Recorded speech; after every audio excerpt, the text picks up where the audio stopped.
Did you know that the first appeal judge for the Queen's Bench was completely on my side of my innocence and asked if we wanted to have him seized? And both the Crown prosecutor and myself agreed we had to wait 4 months for his next availability.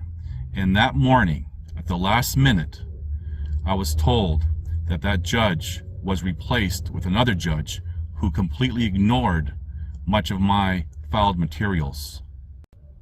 Did you know that the 5th Crown prosecutor told the Court of Appeal judge that if this went to the Supreme Court of Canada, they would not be representing, meaning I would win by default? Did you know that the trial judge convicted me of assault based on my grabbing the former officer's wrist when he was choking me while I was unconscious, and stated that I did not have expert testimony on the subject to state that someone unconscious is dazed and confused and do not know what they are doing? Did you know that when I took over my trial for the alleged charges of assaulting a police officer and obstruction, the trial judge would not let me cross-examine the 2 former officers because important questions were not asked prior? Did you know all I would like is to be vindicated, to have my name cleared, and have the wrongs done to me corrected so that I can put this behind me and move on with my life? Did you know that I have provided a plethora of independent evidence to support my story as well as my position of innocence? For example, using full transcripts and full audio recordings, full transparency. Did you know that I have offered evidence of my personal and professional histories and ways to confirm through other sources? And I've offered insight that most people do not have. I do not state or imply that I know everything, but perhaps I know something more. Did you know the trial judge, when he convicted me, cast doubt 3 times in the ruling, meaning I was not convicted beyond a reasonable doubt? Did you know that the Supreme Court of Canada would have heard my case? However, there were no rulings in the Queen's Bench Appeal Court or in the Court of Appeal in the province of Alberta. Did you know that the 2 former officers testified that I was not verbally abusive, I was not aggressive, that I was cooperating, that they had no injuries, that I did not fight them? The female told the police investigators the same, and I audio recorded the female telling me the same. Did you know that the 2 former officers testified that they did not tell me why they were there and alleged that they told me to remain? All I heard them say to each other is, "Yeah, that's." I remained arbitrarily until they decided to do something. Did you know that there are 4 versions of trial transcripts that I know of? The first trial transcript had the entire redirect of former Officer Kinnell's testimony deleted, where he incriminated himself and his partner by stating they did what they did to me. The other versions of trial transcripts had portions missing and added.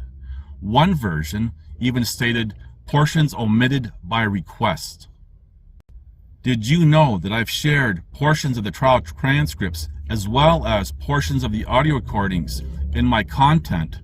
These audio recordings were submitted as evidence for my defense during the trial by me after I terminated my first 2 lawyers for suppressing that and other information. Those recordings, the police also have a copy of after they stole it from my electronic equipment. Did you know that I have no recollection of the time that I was knocked out, and the trial judge alleged that he thought that was suspicious, that I could not testify to anything that took place while I was knocked out? I had no idea I was knocked out until former Officer Kinnell testified that I was. Did you know that the criminal trial judge of my case had little to no criminal law experience prior to becoming a criminal court judge? He even sat on a committee with ties to the local police. Did you know that there is a backstory to why the police had engaged me that night, and how she was pressured to go against me? Did you know that after I took a passive stance and allowed the two former officers to handcuff me and they began beating me, they found intestinal gas pills on me and for some reason assumed that I was going to drug the female with them? That is when they tightened the handcuffs to the point where it severed everything on my wrists and began to beat me more. Did you know that after I was beaten and put in the back of the police cube van, former Officer Hayhurst had staged the scene as I watched from inside the police cube van, so that when other officers came, the scene fit a false narrative? Did you know that both former officers Kinnell and Hayhurst attempted to pin sexual voyeurism on me despite there being no sex? Because my audio recorder was on, I received it back erased, although they testified that it was on throughout the assault on me. Did you know that the trial prosecutor ended up on my side by the end and tried to fix things a little too late? However, the trial judge even ignored him because the trial judge was set on convicting me. Did you know that those women that were being sexually abused, sex trafficked, could have been someone that you knew or loved, and what happened to me could happen to you? Did you know that the former senior counsel of the city of Calgary, Alberta, threatened my second lawyer, possibly influenced my first lawyer, and interfered with the criminal trial of the alleged charges of obstruction and assaulting a police officer, and admitted during the civil proceedings on record that I am innocent? Did you know it took 39 months for me to be wrongfully convicted of summary misdemeanor offenses? The first adjournment by the Crown prosecutor was 15 months, and the trial was to resume after the limitation period for me to sue expired. The Supreme Court of Canada has ruled to be tried within a reasonable time, 18 months for summary misdemeanor offenses and 32 months for indictable felonies. My appeals ended in 2019, and I was forced to withdraw my lawsuit. Did you know I was personally dragged into the whistleblowing about the sexual abuse, trafficking of vulnerable women at the nonprofit organization with a false accusation by the female central to my story?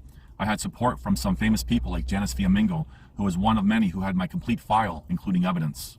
Janice is a men's rights activist, speaking all around the world on many platforms, being interviewed by many big names. She was one of many who wrote letters on my behalf. She mentioned my story in videos and wrote about me in her books, omitting my name and details at the time because my legal cases were still before the courts. Details of the whistleblowing part of my story had to be left out due to the sensitivity of information at the time. What is not talked about is when false accusations are used as a weapon by beta men, including those in positions of authority, to destroy another man. More than 75% of accusations are false. Thank you, Janice, for your efforts to help me over those years. One man told me about being beaten by the police and left permanently disabled because of a woman's false allegation.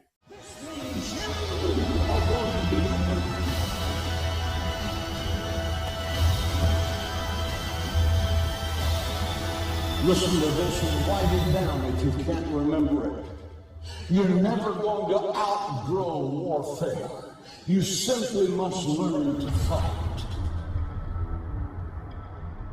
I hear people saying to me, oh, when's it going to get easier? When you die.